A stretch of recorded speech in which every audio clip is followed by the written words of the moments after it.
everybody! I know in advance this is not going to be my regular, normal content. I wanted to say, how are you doing today? I hope you are all doing well. I really do. I hope you're doing well. I hope that you stay motivated. So, kind of count this as kind of a combination of our motivation video for the day and just everything else. Has been really busy at work this week, which is why I haven't been able to do the motivational videos this week. I will get back to those. But we are going to do something completely different than we normally do, because I think that I'm a little bit onto something here. I really do. I really do think I'm onto something. I am going to learn and teach myself the game of football. And I don't know anything really about football. I know some because my dad is an Oklahoma Sooners fan, but I'm going to learn about American football specifically. Coincidentally, I watched a video earlier, and it kind of led me to believe something, so I'm testing it out, and this is how I'm testing it out, is just to create a video in something that's really trending. And American football is really trending in America these days. So, at least for the last 7 days it has been, according to Google Trends. So I'm going to test this theory out. And I'm going to actually make a video, and I'm going to make it about football, and that's what this video is. I'm going to teach myself the game. I'm going to literally look up the rules of the game, and you're going to learn with me the rules specifically for how to play football. Yes, this is what we're going to do. So let's get into it. Let's just start by typing in some things.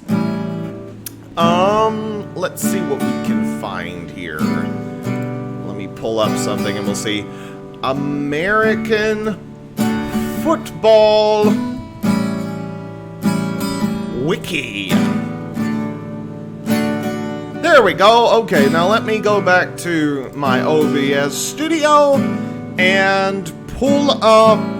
Let's see. It's going to go black for a moment, so just bear with me. Let me get my video camera back up and running. For whatever reason, OBS has this thing where you have to reset the camera every time when you change a scene. I haven't figured out why that is as of yet, but here we go. So, and for I need to specify on the window, we need to do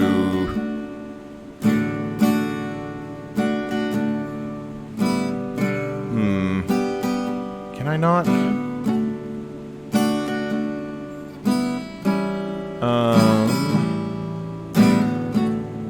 You know what? Let me think.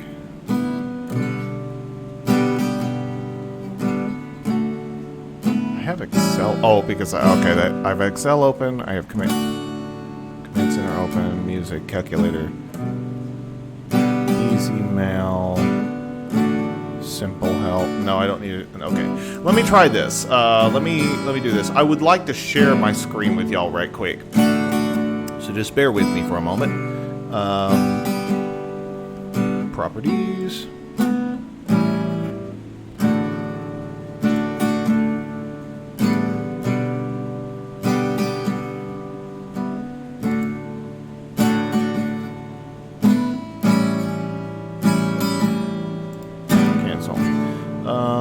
Add display capture. Okay, here we go. Here we go. Okay, and then we'll go to, okay, actually hold up right quick. Let me do this so that I'm over that. Okay. All right, so we are now capturing this. So we're going to learn about football. American football, and it's gonna be great. I have I've watched some games with my father. Like I said, he's an Oklahoma Sooners fan, and so I see a lot of college football. But we're just gonna go into this. We're just gonna learn some football today because that sounds like a good idea. That sounds fun, and it's trending. So I'm going to actually see if how many people actually click on this video and test that theory out. That basically the theory is this. That this guy presented, and he presented a lot of evidence which makes me believe is kind of true, is that YouTube is literally choosing which videos to promote to your own subscribers, even if they've clicked the notification bell.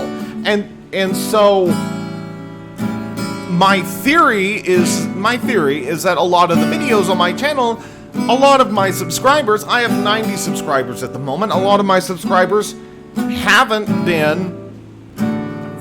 known about a lot of the videos that I've been pushing out, and that's why they haven't been watching them, or they haven't at least clicked on them to see what they are. And so, and I've been looking at like the analytics on Creator to see this happen and over time, and so my videos aren't even being clicked on. And so when I saw that video today, it was like eye-opening to me that maybe there's a possibility that YouTube isn't even telling you guys when I upload a new video. And if that is the case, this video is to see how many people actually click on it and actually view it. With that said, I am going to not make this a clickbait video. I am going to put my full effort into learning American football, which is exactly what the title is all about and what this video will be all about. So that's what we're here doing today. I'm not going to give you a clickbait video. I refuse, even if it is on a trending subject that is normally not my content. So here we go. We're going to get into it. American football, also referred to as simply football in the United States and Canada, is also known as gridiron. Never heard of gridiron before, and never heard of anybody call it gridiron, but okay. It's an American sport played by two teams of 11 players. I didn't know that there was 11 players specifically, on a rectangular field with goalposts at each end. The offense of the team, with possession of the oval-shaped football, attempts to advance down the field by running with the ball or passing it. Okay, I'm following. While the defense, the team without the possession of the ball, aims to stop the offense's advances of the other team to take control of the ball for themselves. The offense must advance at least 10 yards in 4 downs or plays. If they fail, they turn over the football to the defense. If they succeed, they are given a new set of 4 downs to continue the drive. Okay, that makes a lot of sense because I've seen that actually play in the videos or in the watching the games happen with my father. So that makes a lot of sense. Points are scored primarily by advancing the ball into the opponent's team's end zones or for a touchdown, or kicking the ball through the opponent's goalposts for a field goal. The team with the most points at the end of the game wins. Points are scored primarily by advancing the ball into the opponent team's end zone for a touchdown or kicking the ball through the opponent's goalpost for a field goal. The team with the most points wins at the end of the game. Okay, so that does explain a lot about what I'm seeing, because a lot of times when I view football, I understand, the basic concept is, you gotta put your ball over into the other person's touchdown, and then, you get a little time that you can have an opportunity to, kick, and you get 2 more points after that. I do know little things, but this actually makes a lot more sense to me now. American football has evolved in the United States, originating from the sports of soccer and rugby. The first American football match was played on November 6, 1869 between 2 college teams, Rutgers and Princeton, using the rules based on the rules of soccer at the time. A set of rules drawn up from 1880 and onward by Walter Camp, the father of American football, who established the snap, the line of scrimmage, 11-player teams, and the concept of downs. Later rule changes legalized the forward pass, created the neutral zone, and specified the size and shape of the football. The sport is closely related to the Canadian football, which evolved in parallel and with and at the same time as the American game, although its rules were developed independently from those of camp. Most of the features that distinguish American football from rugby and soccer are also present in a Canadian football. The two sports are considered to be primary variants of the gridiron football. What on earth is the gridiron football?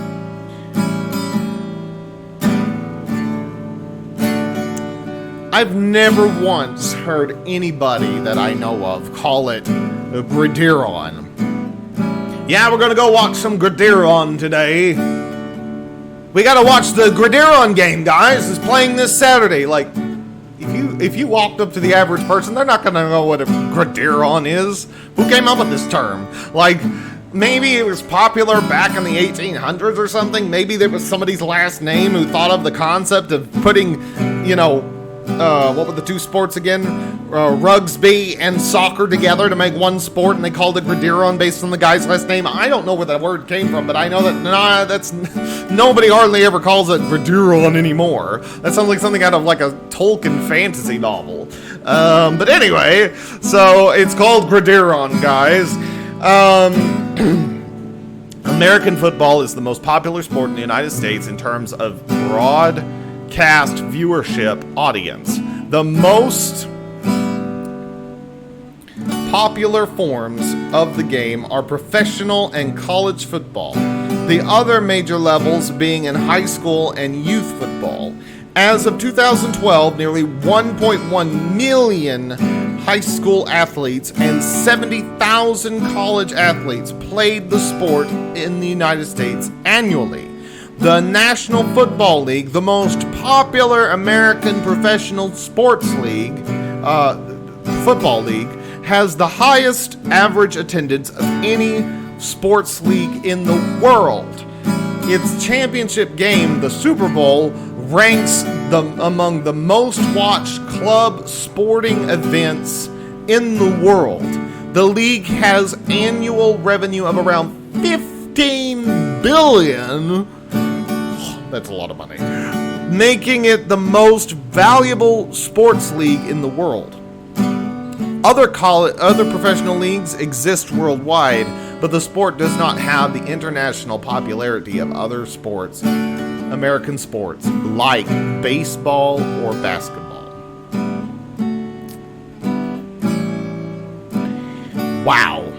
That is something. That is a huge feat. And you can like football or you cannot like football, but you have to admit, it's been around since the 1800s.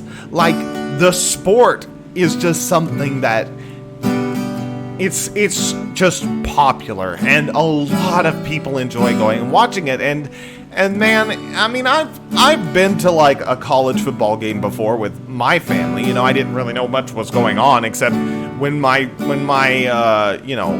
team scored a point. I cheered for them, and when they didn't, I booed for the other team getting a point, But like, American football is something that is a very popular sport, and it is something that a lot of people love and a lot of people enjoy. And it is fascinating, right, to see something that's been around for so long and is even so much more popular today than it was back in the 1800s.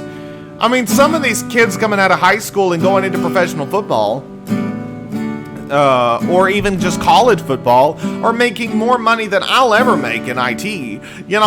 Some of these kids are making in the millions of dollars, and they're like 23. And I'm like, it's just amazing amounts of money gets poured into the sport, and it's been around since the 1800s. That's gotta say something for it. I mean, it has earned a level of respect just because of the amount of dedication it's had throughout generations of people. And I mean, it goes way, way back to the 1800s. That's incredible. That is an incredible feat of history there. Man. It was played in New Jersey. New Brunswick, New Jersey. Princeton versus Rutgers. Right there. Man, I would have loved to have been at that game. That would have been an amazing game to be at. Can you imagine what a football game would look like in the 1800s?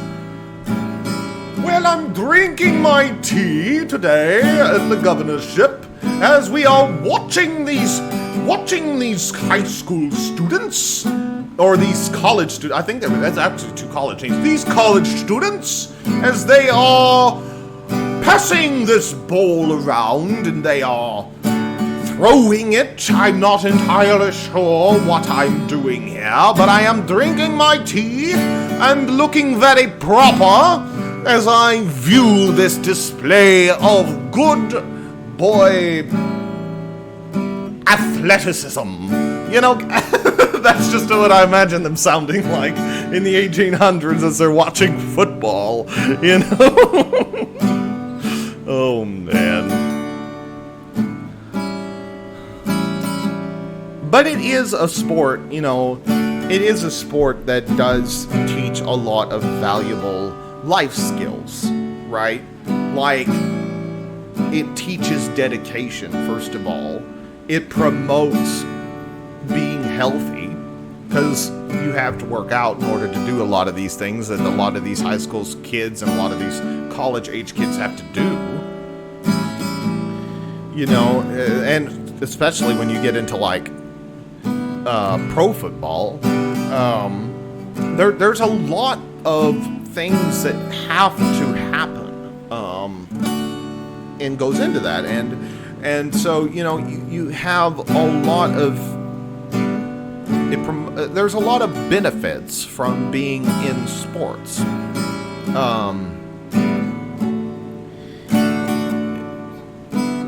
So I really do I really do think that this is an amazing thing to watch, to see a sport that's been around for so long. And I mean, there's probably sports that have been around even longer. I mean, it's obvious based on what I just read that soccer and rugby, which were the two that this one was derived from, came before that, you know. So I really do think that this is an amazing sport, and I mean, really, like, it's something that, you know, even if you don't like it, you can still appreciate it, that it has earned, I think, or at least the appreciation of most people, that it's been around for as long as it has, because that's a feat. That's a feat. That's not easy. The role of the offensive unit is to advance the football down the field to the ultimate goal. Okay. The role of the defensive unit is to provide defense to prevent the offense from scoring or tackling the ball carrier or force turnovers. So basically, you know, that's really straightforward. Basically, you got your people that are, you know, forwardly attacking the other team, and then you got your people who are trying to get the touchdown, which is your offensive unit, and then you've got your defensive unit, which is like the people who are like making sure that the guy who holds the ball on your team is like protected, basically. That makes a lot of sense. Special teams units is responsible for kicking plays. The special teams unit of the team is in control of the ball. Tries to execute field goal attempts, punts, and kickoffs, while the opposing team unit will aim to block or return them. So this is something that I did not know, that there was actually like a team set aside for just kicking. Like, I never knew that. Like, I just figured they picked one of their team members to be the kicker, you know, and that was it. Like, I didn't realize that there was actually a special team of football players that were specifically there to do these kickoffs, punts, field goal attempts, etc. So that's very interesting to me.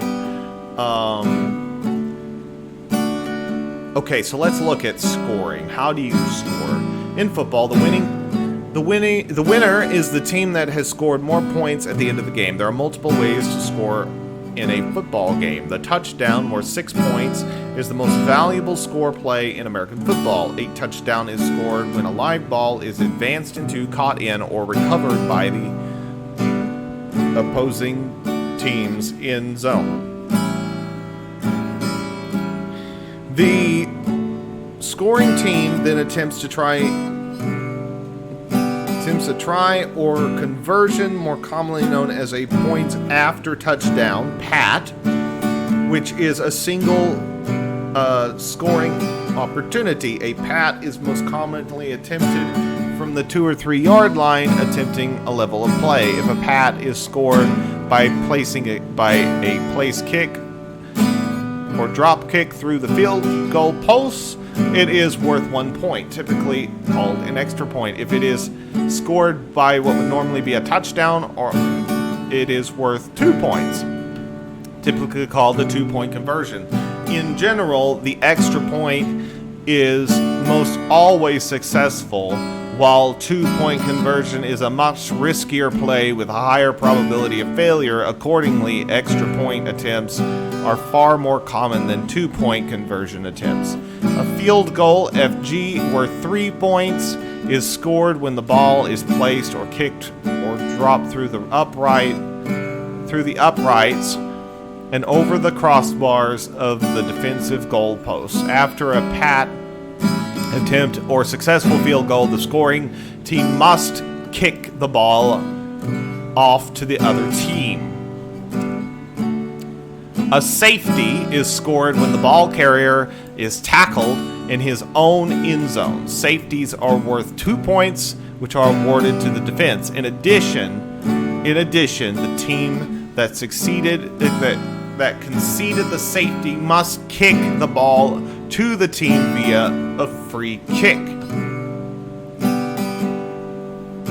I see.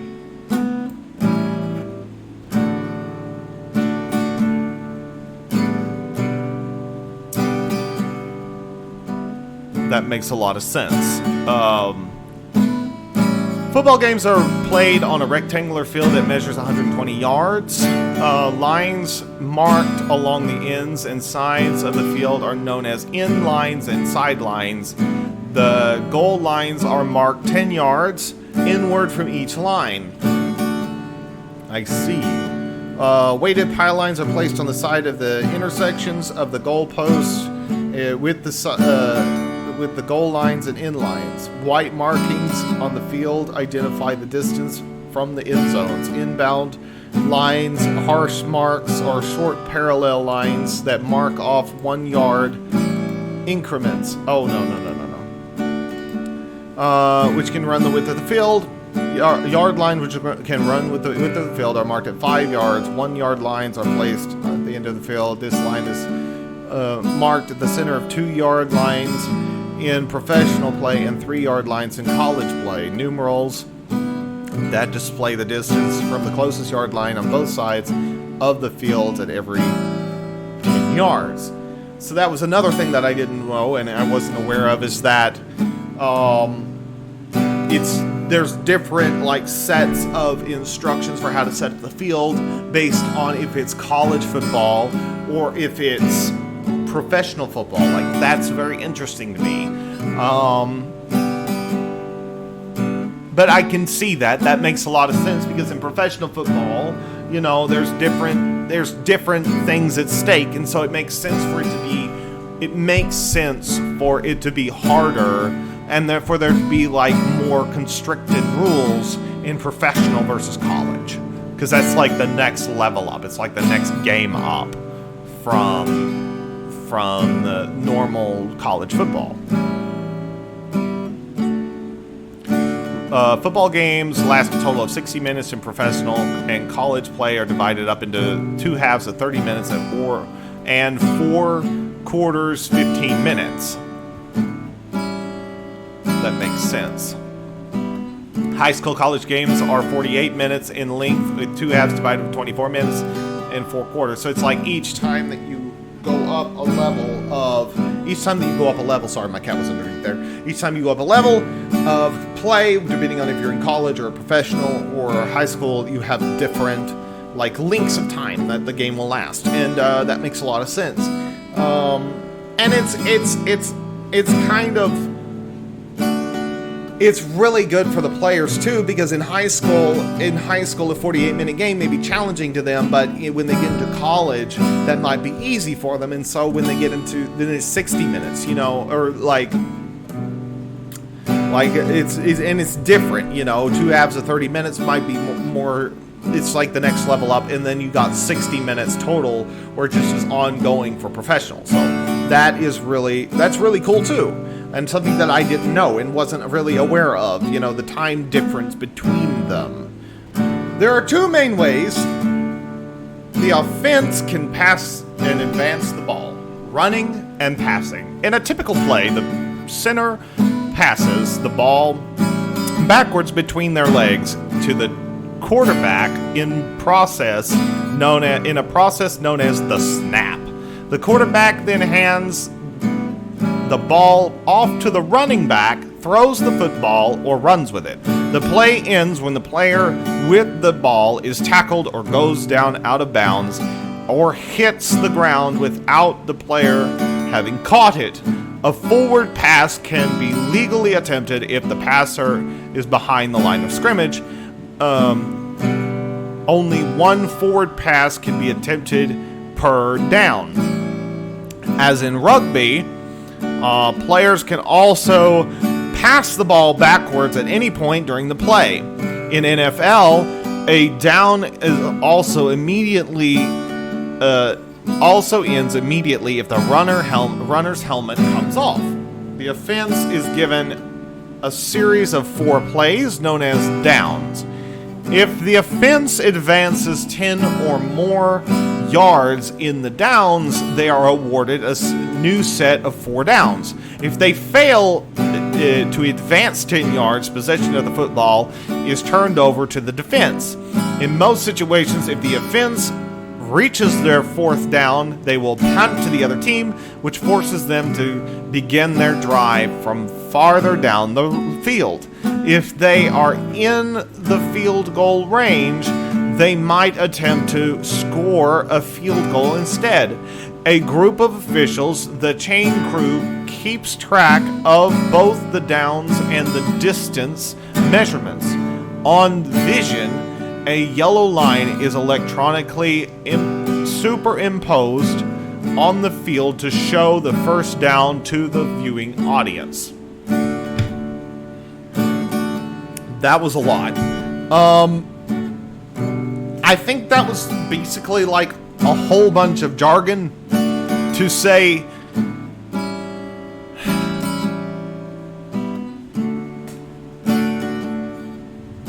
when you're running and passing, if you fall down, the ball goes to the other team. If you stay on your feet, the ball, and catch it, then the ball remains yours and you continue to go. But if you fall down, it pretty much ends the play. And basically, there is a set position called the line of scrimmage where it can only be legally attempted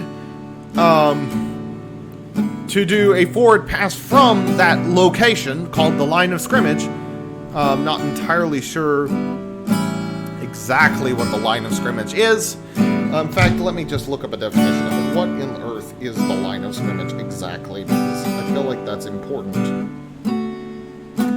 Line of scrimmage. Definition.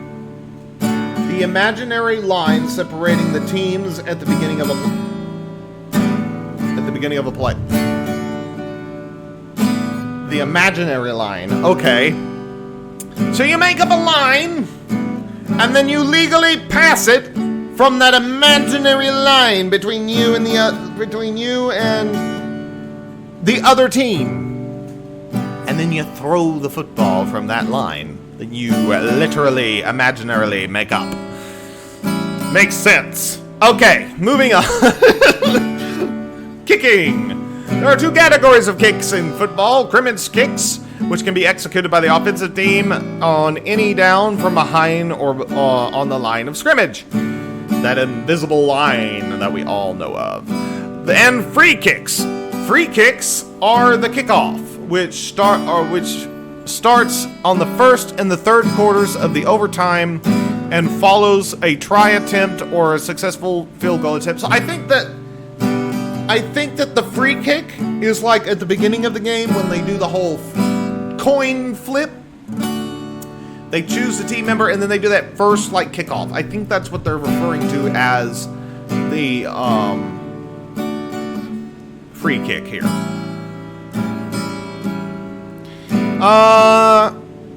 Once the ball is being kicked from the scrimmage line, it can be advanced by the kicking team only if it is caught or recovered behind the line of scrimmage. If it is touched or recovered by the kicking team beyond this line, it becomes dead at the spot where it is touched. It becomes dead? It dies? Well, that's sad. The kicking team is prohibited from interfering with the receiver's opportunity to catch the ball. The receiving team has the option of signaling for a fair catch, which prohibits the defense from blocking or tackling the receiver. The play ends as soon as the ball is caught, and the ball may not be advanced.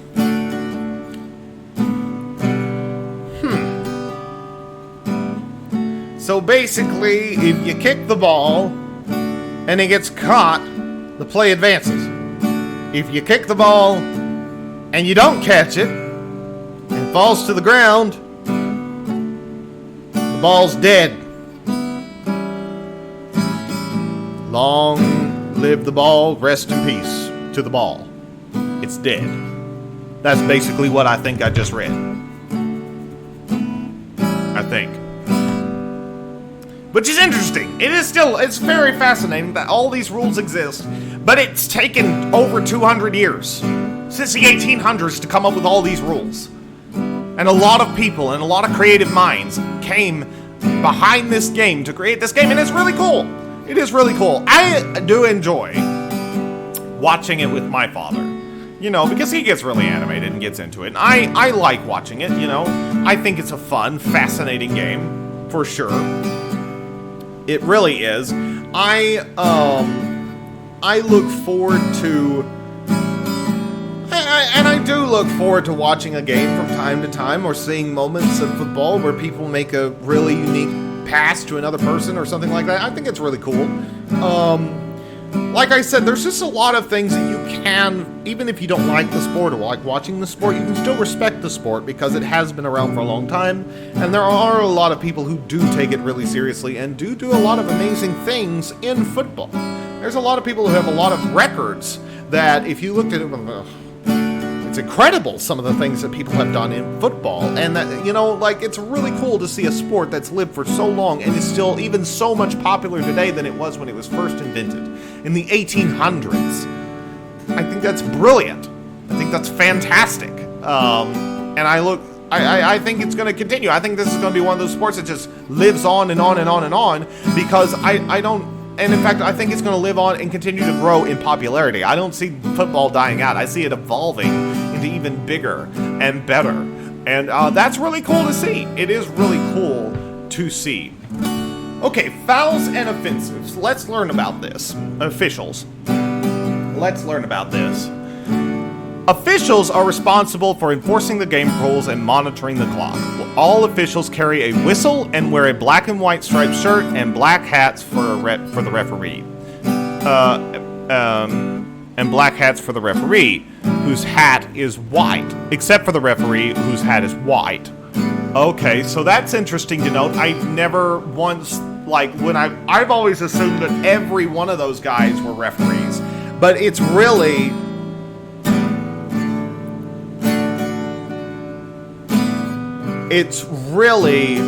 officials that have black hats, and there's only one referee whose hat is white. And I guess the referee is kind of like the guy that's over the officials. He's like the guy that's above all the rest.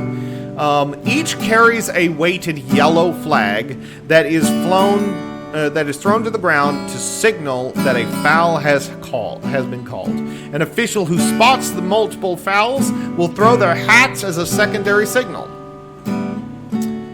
So that's another interesting point I've never realized or picked up on, is that throwing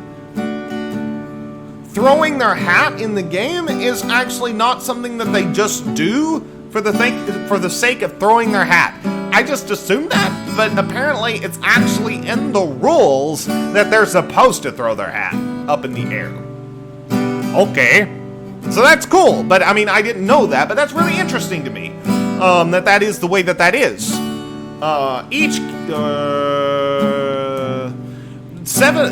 There are 7 officials, okay, of a standard 7-man crew. Lower levels of play up to the college level use fewer officials.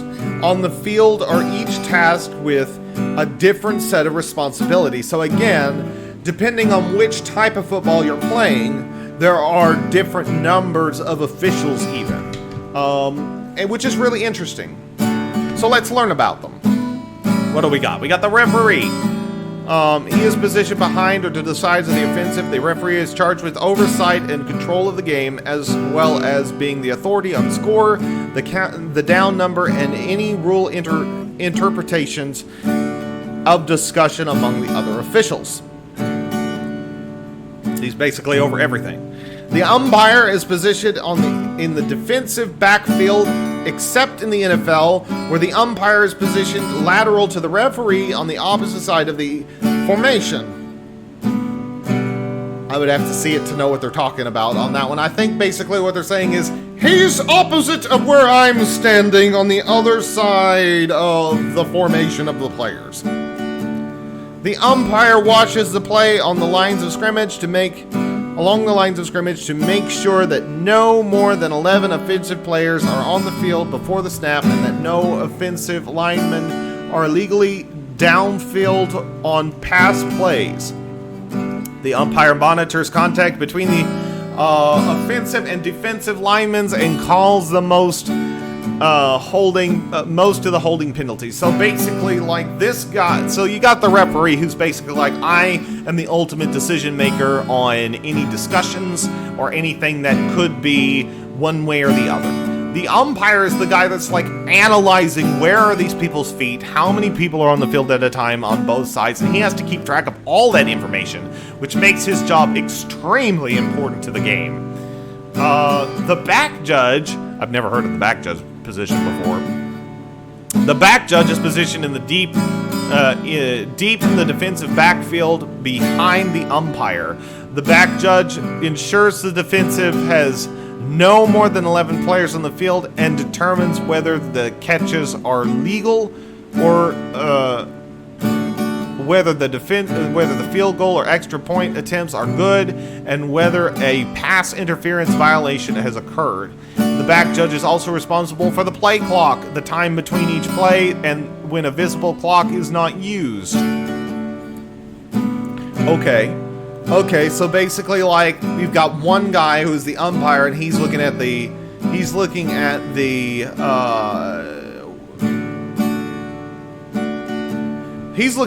offensive. And his job is to primarily watch the offensive. How many people are in the offensive team, etc., etc. The back judge is basically the guy that's like, he's focused on the defensive side of things, on the other team's defensive, whoever's doing the defense for the time, and he has a different set of things that he's also looking for and in charge of. Which makes a lot of sense that you would split those up, because that's a lot of responsibility and a lot of things to keep up with. I mean, just keeping up with the number of players alone, I'm sure, is just a headache at times. So that's very impressive. That's very, very impressive. The side judge is positioned 20 yards downfield of the head lineman. The side judge mainly duplicates the functions of the field judge. the side judge, the back judge. Okay, we haven't got to the field judge yet.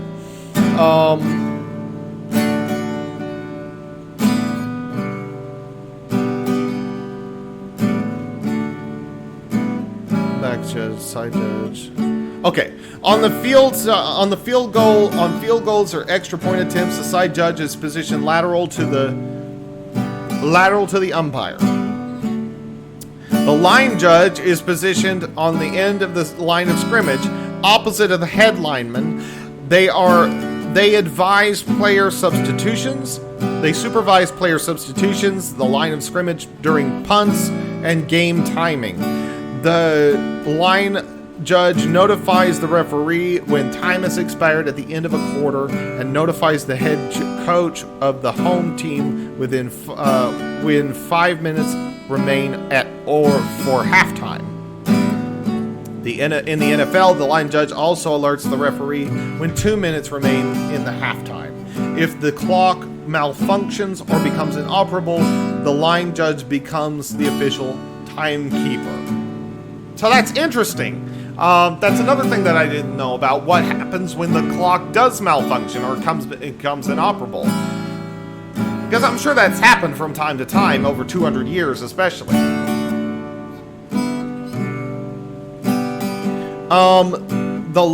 The field judge is positioned 20 yards downfield from the line judge. The field judge monitors and controls the play clock, counts the number of defensive players on the team, and watches for offensive pass interferences and illegal use of hands violations by the offensive players. The field judge also makes decisions regarding catches, recoveries, the ball spots when the player goes out of bounds, and illegal touching of fumbled balls that have crossed the line of scrimmage. On field goals and line point attempts, extra point attempts, the field judge is stationed under the upright opposite the judge. Sorry, I had to yawn. The center judge is an eighth official used only in the top level of college football. The center judge stands lateral to the referee and acts the same way the umpire does in the NFL. The center judge is responsible for spotting the football after each play and has as many of the same responsibilities as the referee, except announcing penalties. So basically, the center judge is just as important as the referee, essentially. And so you have these 8 people here.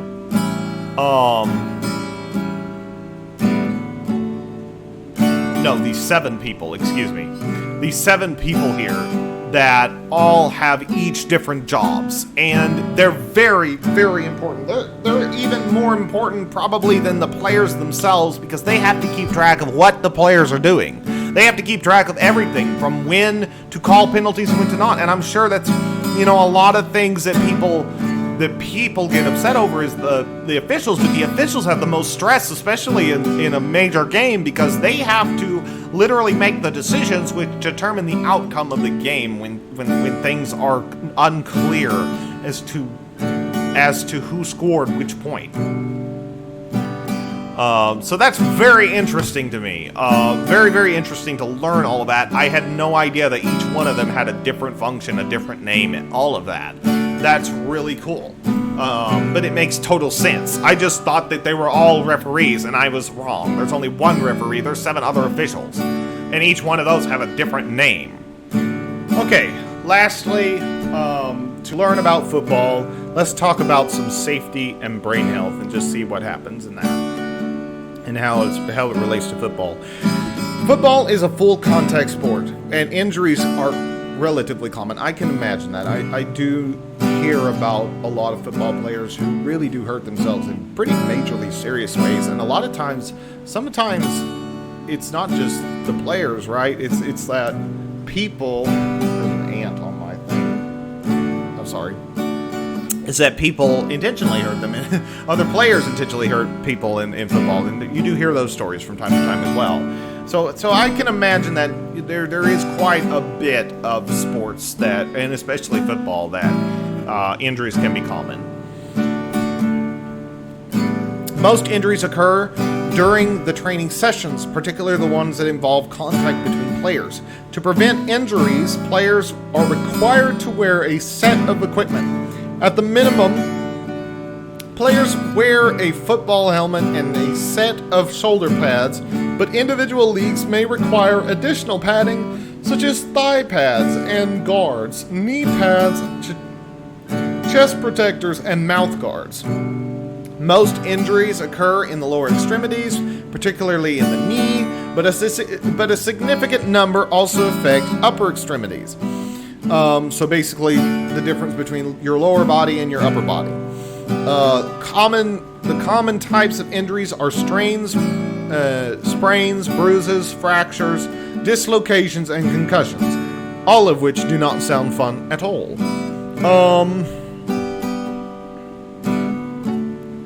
Repeated concussions, possibly subconcussions and head impacts, can increase a person's risk later in life for CTE, chronic traumatic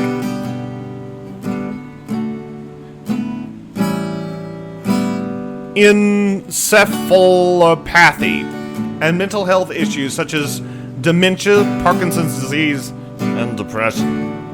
All of which don't sound fun.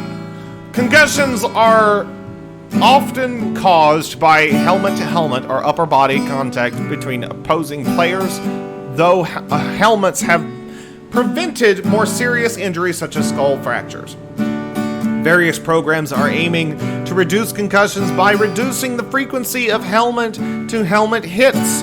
USA Football's Head Up Football program aims to reduce concussions in youth football by teaching coaches and players about the signs of a concussion. The same study noted that more extensive reforms implemented by Pop Warner Little Scholars and its members' teams were effective in reducing concussion rates. In 2018, a study performed by VA Boston Healthcare System and Boston University School of Medicine found a tackle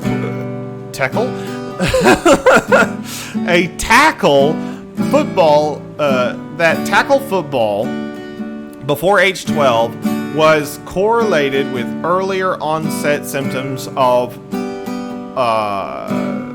CTE, but not with symptoms